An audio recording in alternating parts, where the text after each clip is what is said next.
Chinese historian and the Princeton University professor Yu Yingshi points out in his book, Democracy and the Cross-Strait Trend, Mao Zedong's regime, established in 1949, was thoroughly a modernized regime of hooligans or street thugs. The CCP eradicated every Chinese person's independent means of subsistence, concentrating national wealth in the hands of the hooligan regime, with the distribution entirely dependent on its authority. Consequently, after 1949, there were only two major classes within China. The powerful class, meaning the CCP hooligan regime, and the powerless class, meaning all the rest of the Chinese people. As one of the CCP's top military masterminds, Lin Biao, once said, in China, having power means having everything. Without power, you have nothing. This truly represents the CCP's system of belief. The CCP of today is a continuation of all it stood for in 1949. It pursues absolute power and its privilege that stem from it. More enlightened modern values, including democracy, freedom, human rights, and science, mean nothing to them.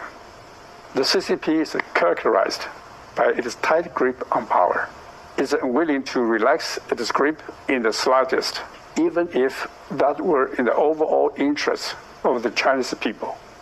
The regime, in effect, is merely a modern iteration of the age-old Chinese dynastic system. Those were Yu Yingshi's words. I present them here because they are necessary to understand the context of what a CCP is and represents. These are precisely the reason why China's economic development did not lead to democracy, as we once expected, but instead drove greater centralization and military assertiveness. Democracy would only have placed the limits on the CCP's authority. Instead, military expansionism further reinforces its continual growth of power. After the CCP was admitted to the United Nations in 1972 by Resolution 2758, it used every opportunity to misrepresent the resolution to prevent Taiwan from achieving greater international recognition. In 2005, the CCP went a step further, introducing its own unilateral anti-secession law, which permits non-peaceful means to unify Taiwan.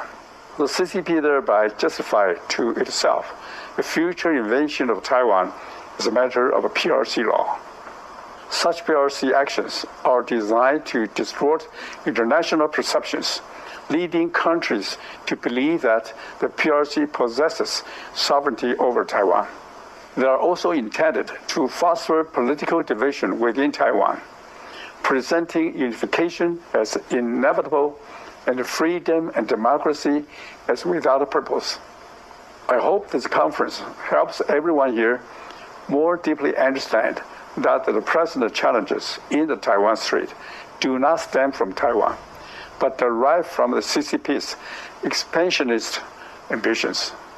If the CCP were to achieve its goal of annexing Taiwan through the anti-secession law, then the end of the Taiwan problem would inevitably be the beginning of a much larger global challenge. My thanks to you all.